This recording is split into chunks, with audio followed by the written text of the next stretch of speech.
Hey, what's going on, guys? It's Jack. Back in to bring you everything you need to know about Discipline Priest in the Liberation of Undermine raid. Discipline is an enormously powerful ramp healer, and they use their healing spells to apply the atonement buff to their allies. They use their powerful cooldown evangelism to extend the duration of the buff on all of their allies. And then this healing buff is allowing your damage spells, particularly your single target damage spells, to turn into healing onto your friends. So for specific damage events, you can build up all of these healing buffs on your friends with shields, radiances, renews, and flash heals, and then extend their duration with our evangelism cooldown, and then begin with a flurry of damage spells to produce massive amounts of burst healing.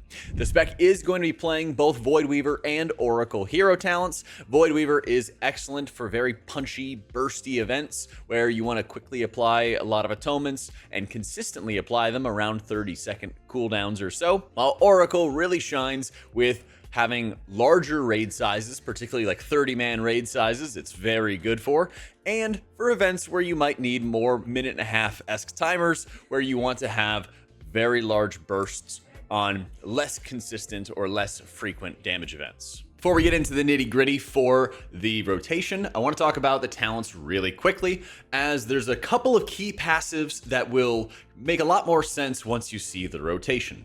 A couple of them I want to point out are based off of your power word shield. There is Indemnity on your spec tree, which causes your atonements to last 4 seconds longer if you applied these with power word shield. Also, you have Words of the Pious on your class tree, which for 12 seconds after casting your shield increases your smite damage by 10%. These are some very important factors for why you're using your shield. You also have some benefits with a talent like Binding Heals, which also triggers some additional self-healing when you cast Flash Heal, but it also has a hidden passive effect that applies atonement to you when you cast Flash Heal on somebody else. Another thing is that Smite has a lot of good value. In 11.1, they've added a new talent in Divine Procession, which extends the duration of one active atonement, and it's your lowest active atonement by 3 seconds every time you cast Smite. So every time you hit a Smite, you extend the lowest duration atonement by 3 seconds. The talent Darkening Horizon in the hero talent tree for Voidweaver causes your Smite, which turns into Void Blast with the hero talent, to increase the duration of your Entropic Rift by up to 3 seconds, and 1 second per Smite. And so you have a lot of different passives that are getting rolled in together to help you with these huge bursts of healing. The Oracle talents are very similar to the Voidweaver setup, especially those passives we just mentioned, but they also have a few different spec tree variations. Twilight Equilibrium is particularly powerful as you are able to have a good mix of light and shadow spells to buff your damage abilities while you're playing with Oracle. Casting a light spell like Smite is then going to buff your resulting shadow spell like a Dark Reprimand by 15%.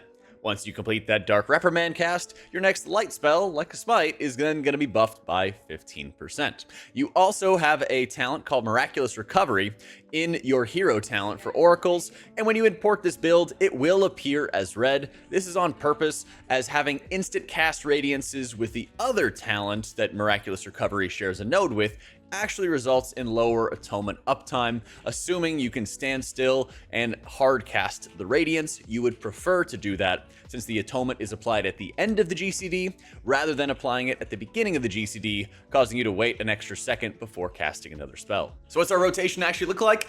Well, it's a lot, so let me show you the what, and then I'll tell you the why after. For raid healing, I grabbed everyone together to jump into Frostfire Ridge to kind of show you this sequence in slow-mo, so let's walk through it. When you start, you are going to begin by applying your atonements. You start by refreshing your Shadow Word Pain dot, then you start with a Power Word Shield.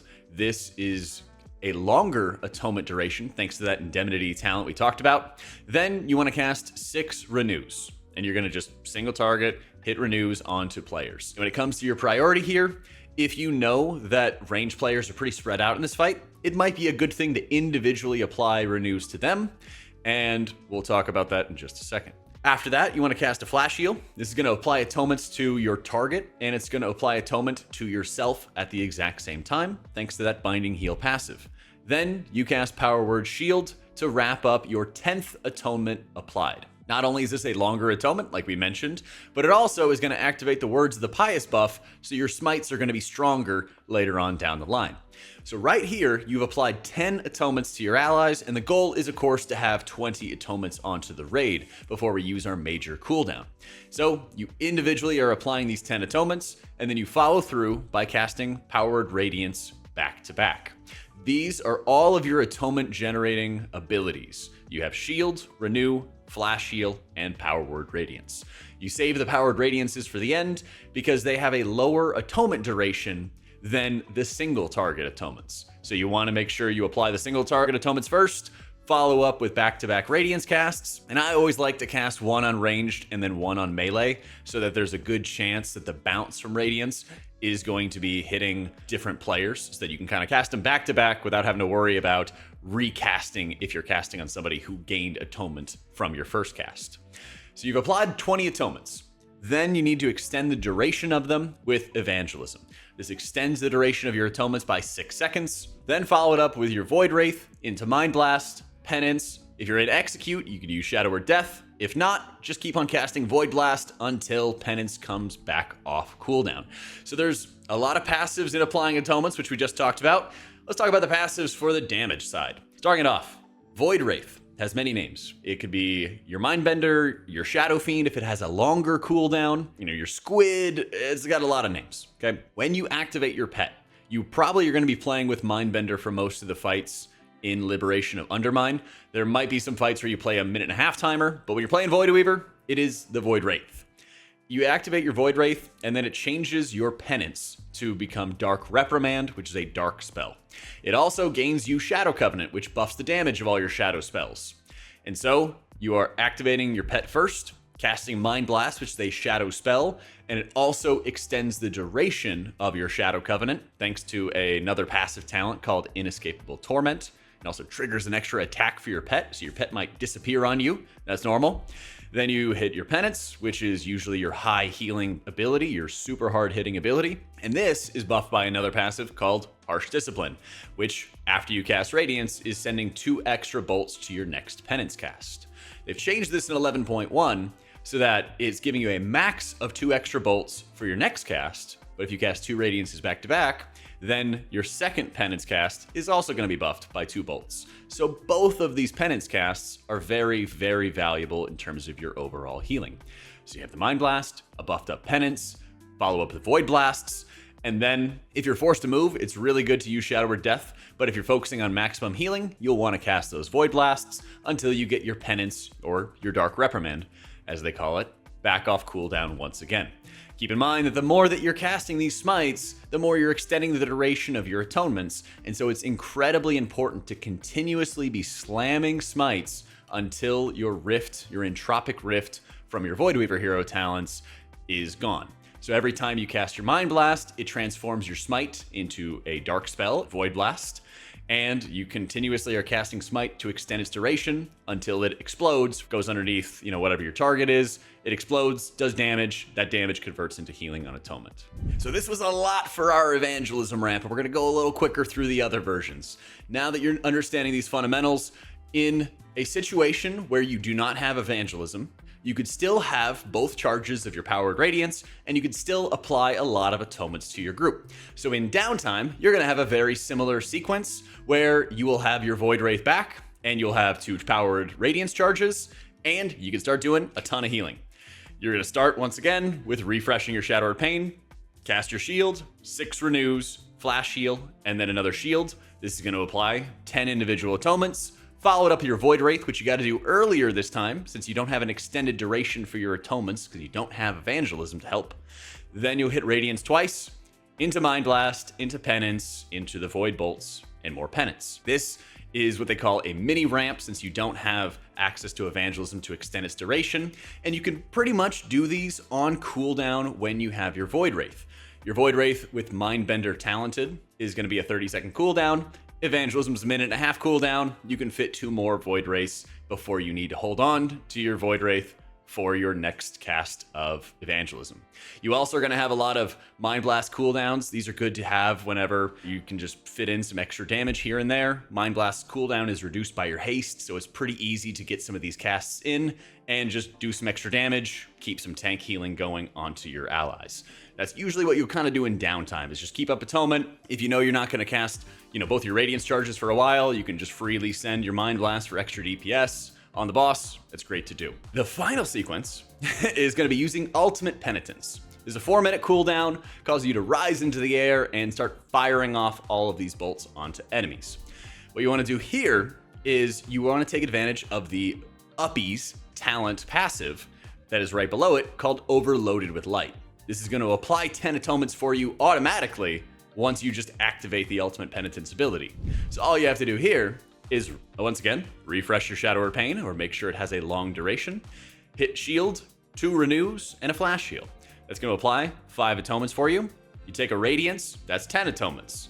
You hit Mind Blast into Ultimate Penitence, and then this is going to apply 20 atonements. And you need to make sure that you're targeting an enemy with your Ultimate Penitence cast, so that when you rise up into the air, you're just unleashing a hellstorm of penance bolts onto your enemy. The very important thing to min-max this is you've activated Mind Blast, which also applies a debuff, which makes the target take 10% more damage, and it also activates your Rift. What you can do to maximize your value out of Ultimate Penitence, and shout out to Clandon from the Priest Discord for finding this out, is you can actually mash Smite as Ultimate Penitence is still going, just before it ends, let's say half second or less.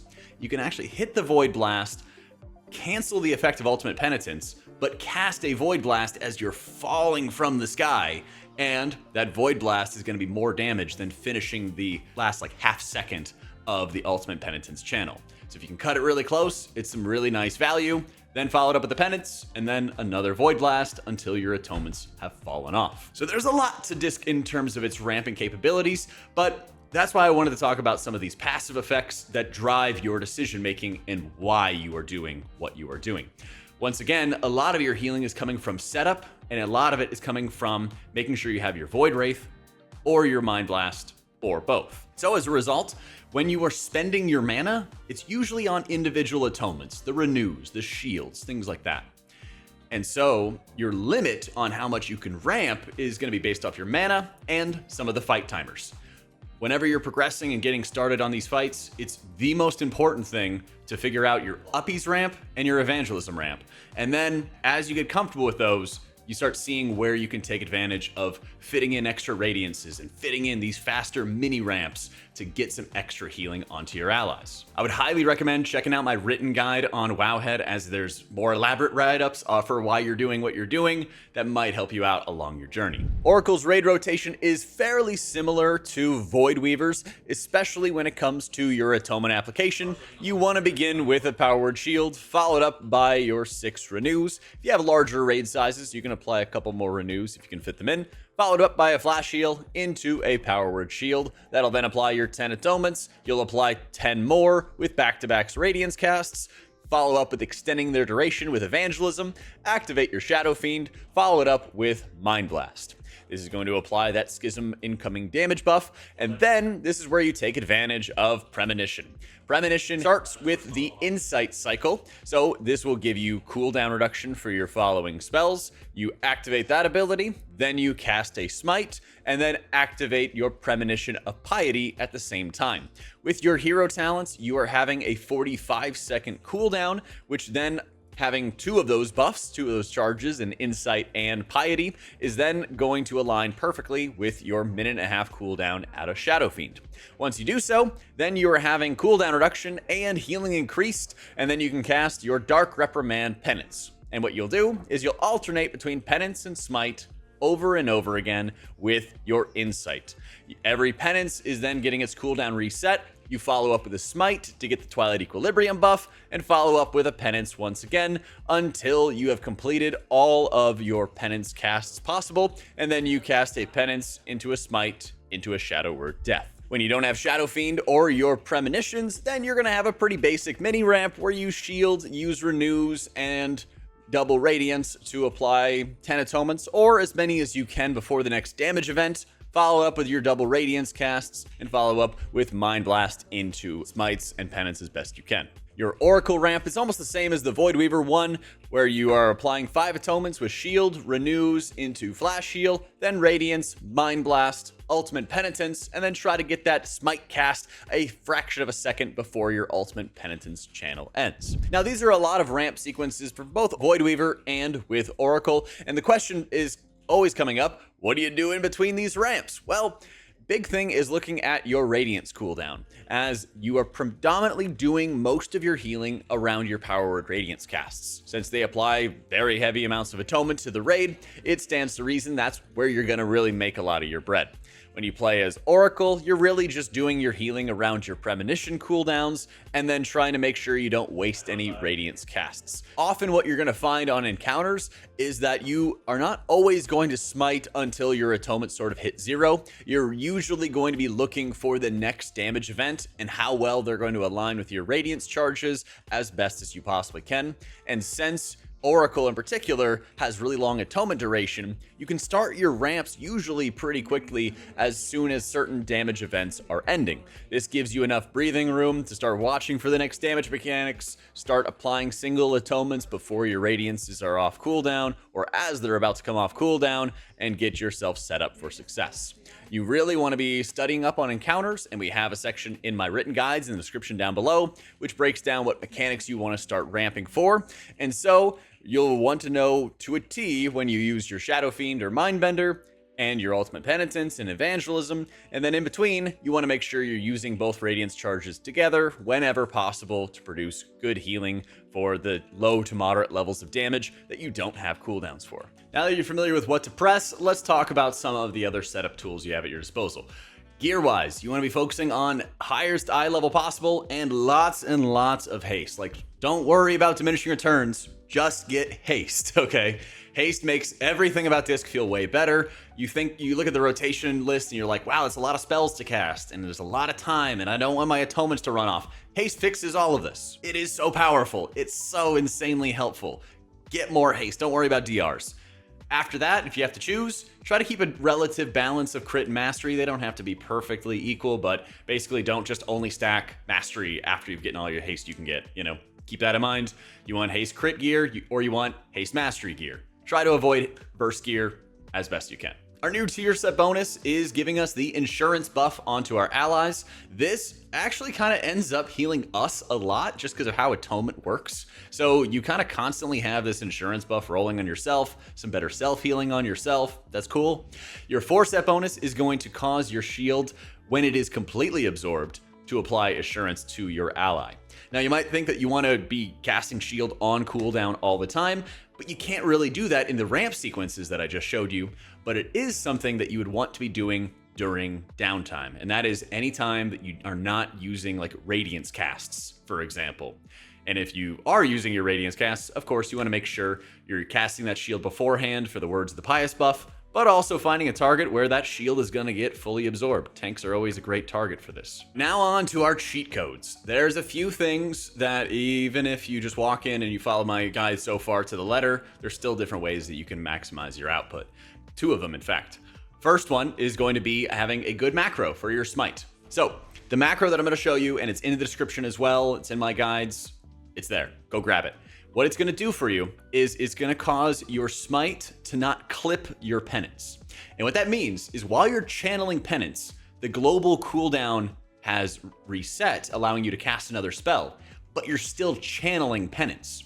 So if you have the macro, you can be mashing Smite even though you're channeling penance, and then it will not interrupt your penance until the cast is completed, and then it'll allow you to cast a Smite. This way, you don't have to wait for the channel to complete and then be hitting the Smite button afterwards. This is a nice way to just kind of maximize your uptime and squeeze more value out of your atonements, and it also does not prevent you from interrupting your Ultimate Penitence channel, so you can still interrupt that by just pressing the Smite button when you have this macro. Next up, we're going to talk about Wheel and Woe. This is a really powerful capstone talent for Priest in Season 2, and what it does is basically when you channel Penance, there's a couple different modifiers, like we've mentioned, that determine how many bolts you're firing with Harsh Discipline, but based off how many Penance bolts you let fly, you gain stacks. Those stacks will buff your next Smite or your next Power Word Shield. But there is a way to do both. It's called spell queuing. And basically, this is kind of a reverse of the clipping that I talked about with the macro. It's that as you're casting a Smite onto an enemy, you can also target an ally with a Power Word Shield.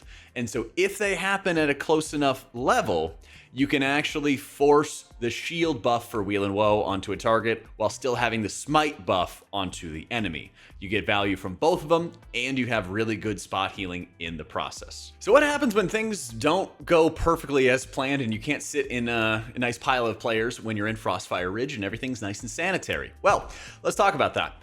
You have a specific window in mind when you play Disc that you need to hit this window and make sure you have all your atonements up so you can start doing damage and save lives. At a elite level of Disc Priest, your job is often to cover most of the damage and no other healer has major healing going. And so you gotta learn how to cut corners if stuff goes wrong. As I mentioned before, you have a very elaborate and long cast sequence to apply all your atonements. And it's very important to make sure that you're on time for some of these mechanics. If you wanna know about ramp timers, check it out in the written guides. We have a whole raid tips section there. And we're going to be updating it a whole bunch as the tier progresses. But when you get into areas where you're running for your life, you're dealing with raid mechanics, you have to take care of this job, that job, whatever it might be. The most important things you can be doing is make sure that you cast a flash heal into a shield before you cast your radiances. This is twofold, one of which, flash heal, is going to cost you 1 GCD and apply 2 atonements. The shield is going to be applying the Words of the Pious buff, and it's going to be a longer atonement, which gives you a little bit of extra headroom. Then, of course, you're going to have your double Radiance casts back to back, and being mindful of, say, casting one of them on a melee player, one of them on a ranged player, is going to make you be a lot more efficient as you're making sure that you get yourself set up. So, if you're trying to cut corners, you can cut out some of these single target atonements if you know that you're going to be late. A lot of times what I try to do on progress as I'm learning is make sure that I might have 15 atonements or 16 atonements, but my timing will be perfect. So that way I can say, all right, I just got to start earlier next time, but at least I'm able to fully be healing 15 players, and then the other healers can kind of make up for it and give some more priority healing to those that I missed. And then you want to start focusing on that damage rotation. The other thing is on movement. There's a crazy amount of movement in the Liberation of Undermine raid, but a lot of it can be planned around, in that you say, hey, in 20 seconds, I need to be over there, but not right now. This is your opportunity to start slide casting with Penance and Shadow or Death. These are abilities that you can either cast while moving or are instant cast, and you start using them to shift positions and get closer to where you need to be for the next round of mechanics. This is imperative for encounters like One-Armed Bandit, where you might need to quickly run from one location to another to bait certain mechanics or to make sure that you are getting fire puddles out from the raid really quickly. There's a lot of different scenarios for it, and keeping in mind how you want to reapply your dots or making sure you're using the most valuable instant casts can make a really huge difference in your safety during progression. Also keep in mind that your Shadow Word Pain is valuable, but not so valuable that you want to delay your entire ramp sequence. So if you found that it has fallen off or something like that, just make sure that you continue with your damage profile as usual. Another thing is taking advantage of your utility. You have access to a few different great cooldowns in Barrier, Pain Suppressions, good shields in general, and of course you have your own personals in Fade and Desperate Prayer, but also Protective Light, where you cast Flash Heal and it'll give you 10% DR. With all these tools at your disposal, you want to figure out how to prioritize them. Before you walk into raid fights, a goal is always to find some kind of spot for your barrier, and think about that spot in advance, because just randomly sending the barrier often doesn't do nearly as much help as you might think it does. And if you know that you have lots of healing for one area, well, you may not need to have damage reduction for it on top. The areas where you have barrier and your ramp happen from time to time, but they're usually a lot more rare in progress rating. So, as a result, try to have a fleshed out idea of when you want to have barrier, which is a time where you do not have evangelism, and then talk to your tanks for the fights about pain suppression. Because if they do have a time in mind for pain suppression, then you should be holding it. But if they don't, you should be taking advantage of at least one of your charges of pain suppression to make sure that you are providing either personal defensive to somebody standing in too much goo, or you're watching out for yourself as you're working to get used to setting up your ramps for each of these individual encounters. That wraps up our guide for disc in raids. If you're looking for crafted consumables, trinkets, additional information, check it out in my written guides below. And if there are ever any updates, I'll have something in the description about something that might have been updated in the video as we just learn more things about Liberation of Undermine and how disc plays in Season 2. Thank you so much for watching. Be sure to like and subscribe if you're enjoying this, and huge thank you to our patrons for making all this content possible. If you'd like to join, check it out in the description down below. Thanks so much for watching, guys. Hope you all found this helpful, and I'll catch you all next time.